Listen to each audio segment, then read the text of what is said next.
Velho Testamento, lição número 76.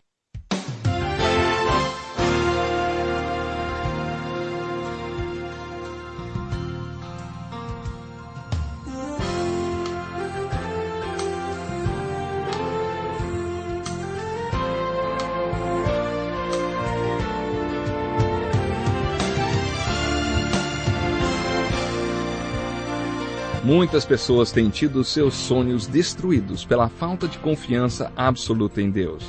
A Bíblia está repleta de exemplos de grandes sonhos cumpridos para a glória de Deus. Encontro com a Palavra é um programa escrito pelo Dr. Dick Woodward e narrado por Pastor Edson Bruno. Ouça e descubra verdades que lhe ajudarão no seu dia a dia. Com você, Pastor Edson Bruno.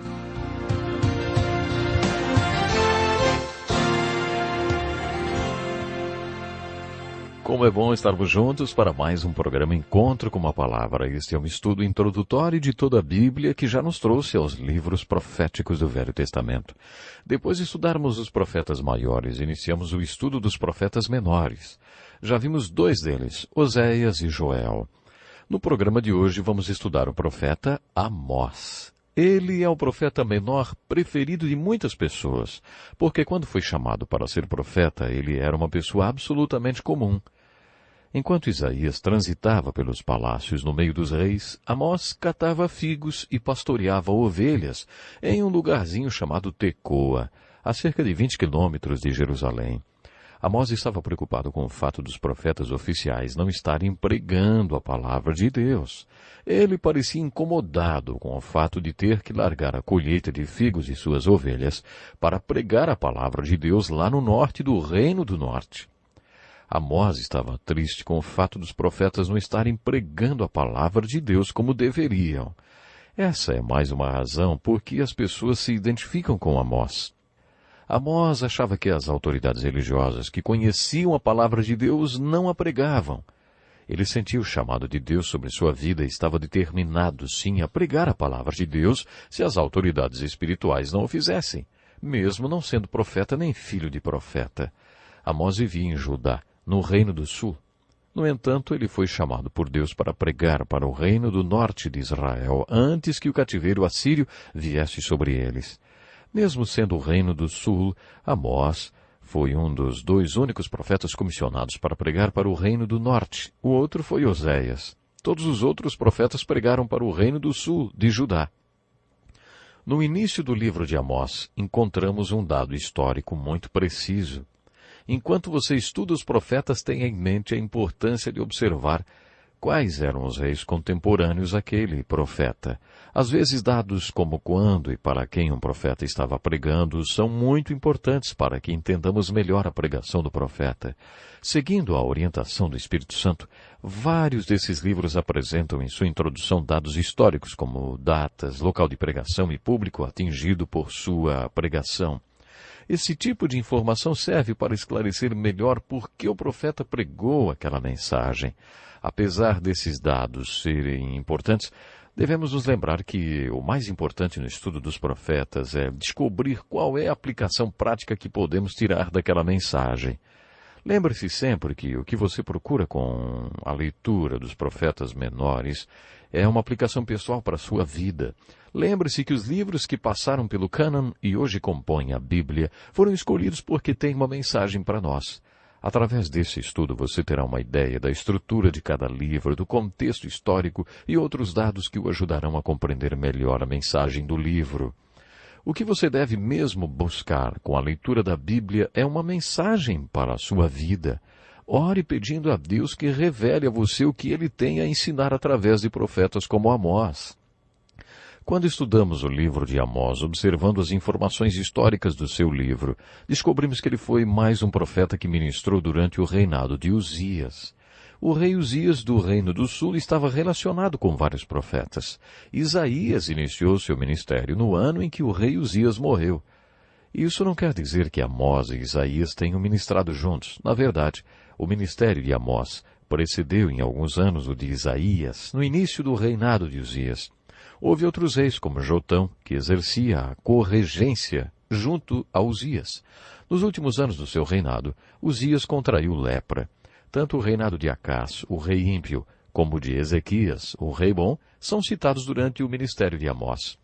Outro detalhe sobre Amós é que ele começou a ter visões 2 anos antes de um terremoto. Esse terremoto foi tão forte que Zacarias chegou a mencioná-lo 200 anos depois. A citação de todos esses reis e do terremoto auxiliam os estudiosos a posicionar historicamente o ministério do profeta Amós. Com esses dados, concluímos que Amós provavelmente conheceu o profeta Oséias. Temos certeza que os dois são contemporâneos. Pode ser que Amós também tenha conhecido os profetas Jonas e Eliseu. Todos esses dados indicam que no final do ministério de Amós, Isaías e Miqueias eram meninos que devem ter ouvido sua pregação.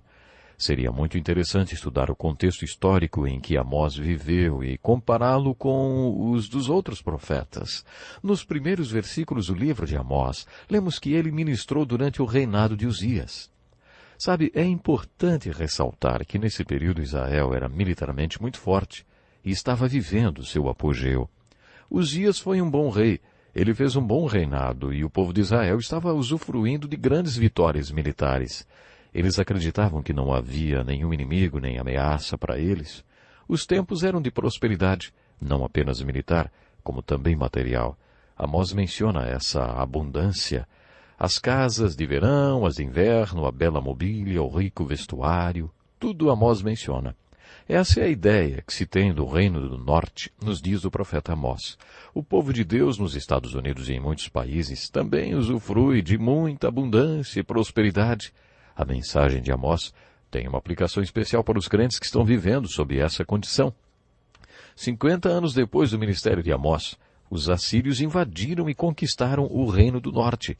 Apesar do povo do Reino do Norte gozar de grande prosperidade nos tempos em que Amós pregou, sua destruição não estava longe de acontecer.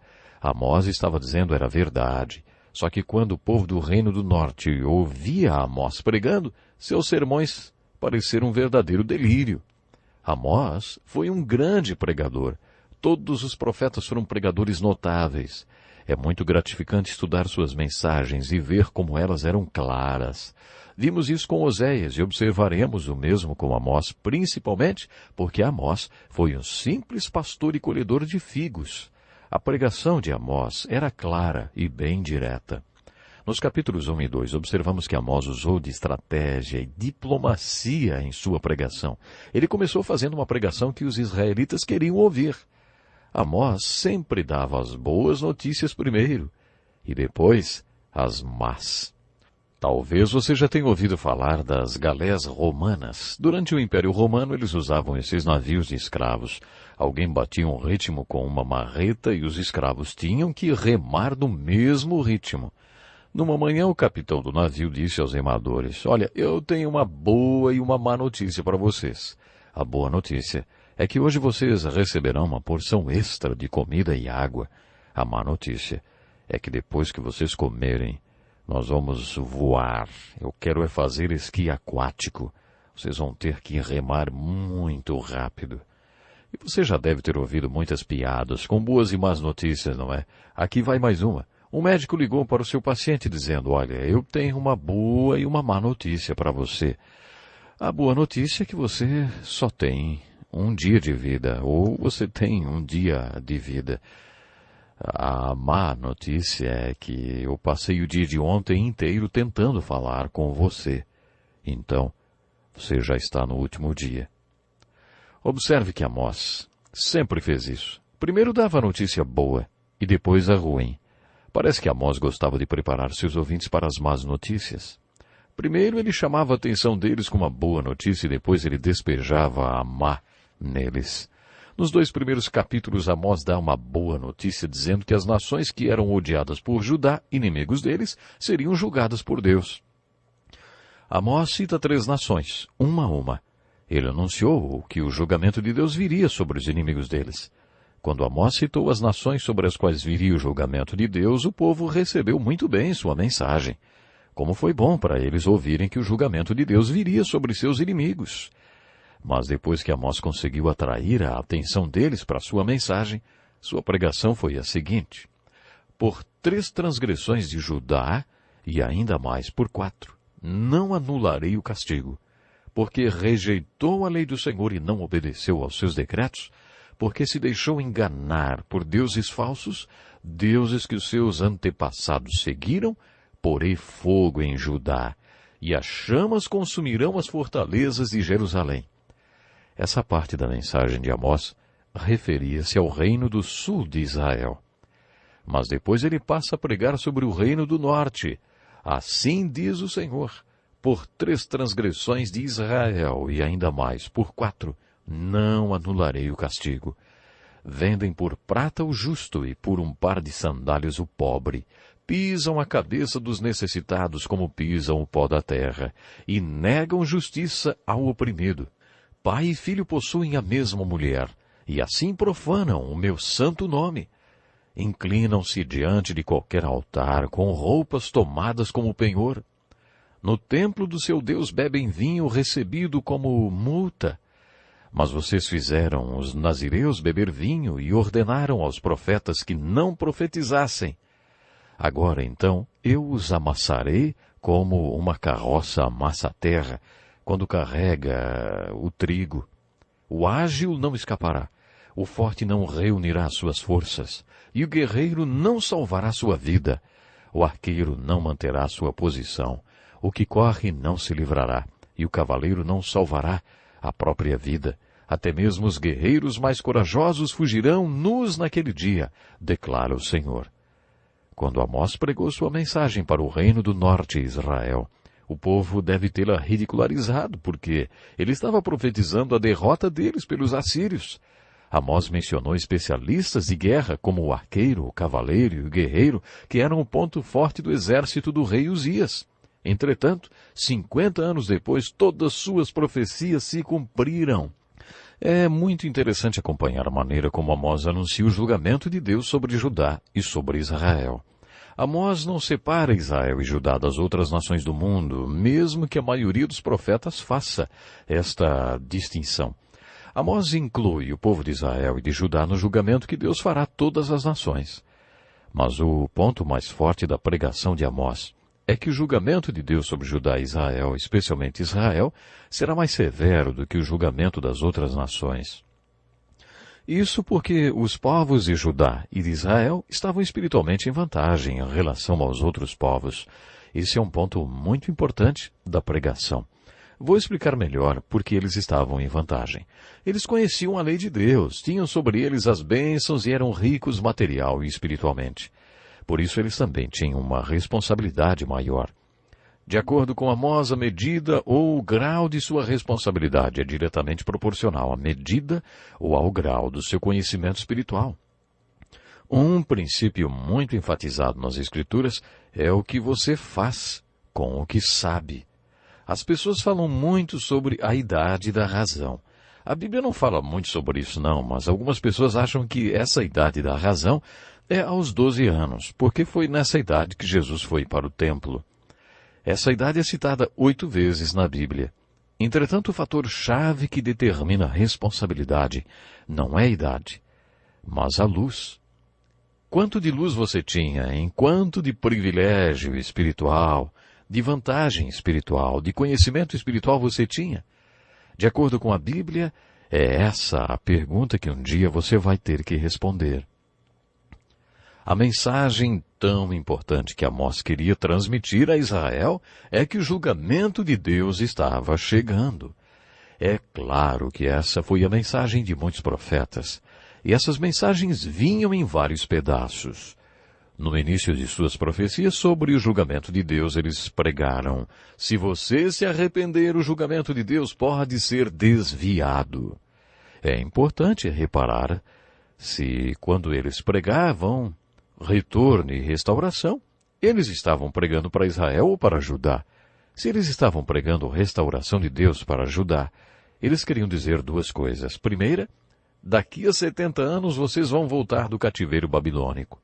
Aí, eles já pulam para os finais dos tempos e falam sobre o retorno geográfico de Israel para sua terra, como é hoje o Estado de Israel. Eles também pregaram o retorno espiritual de Israel para Deus, que ainda não aconteceu. Quando profetas como Oséias e Amós pregaram a restauração do reino do norte, sabemos que eles estavam falando da volta do cativeiro assírio. O cativeiro assírio foi o fim de tudo. Eles deixaram isso bem claro. Olha, vocês não voltarão. Não haverá o que os salve. Os profetas sabiam que não haveria retorno do cativeiro assírio, ainda assim eles pregaram restauração. Se eles pregaram a restauração do reino do norte, eles estavam se referindo ao fim dos tempos e à restauração que está acontecendo hoje. Eles anunciaram a dispersão que também podemos perceber em nossos dias. O povo judeu está disperso em todo o mundo, mas Oséias e Amós anunciaram o retorno geográfico de Israel da dispersão. É empolgante ver tudo o que aconteceu e que está acontecendo no Oriente Médio. Como foi profetizado por Ezequiel, a nação de Israel tem uma bandeira. Nós presenciamos o retorno geográfico de Israel e a sua restauração como nação. Deus dá essa mensagem através do profeta Amós. Preste atenção nessas palavras de Amós. O leão ruge na floresta se não apanhou presa alguma? O leão novo ruge em sua toca se nada caçou? O leão rugiu? Quem não temerá? O Senhor, o soberano, falou? Quem não profetizará? Amós está dizendo que sua pregação é o rugir do leão e que o cativeiro assírio era o leão. Nos primeiros versículos do seu livro, Amós diz ao povo que Deus tentou de várias formas chamar a atenção deles e impedir o cativeiro assírio. Deus mandou a fome, reteve a chuva, mandou pragas, pestes, deixou que os jovens morressem na batalha, que eles perdessem seus cavalos na guerra. Suas cidades foram destruídas e eles tinham sido milagrosamente poupados. Ainda assim não voltaram para Deus. Por isso Amós prega.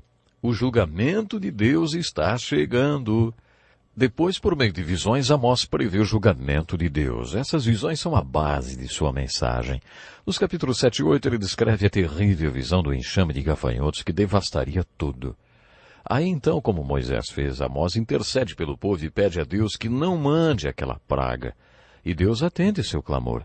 Depois Amós tem a visão de um grande fogo que destruiria Israel. Novamente Amós clama a Deus e Deus o ouve. A terceira visão é a visão de um prumo do meio de Israel.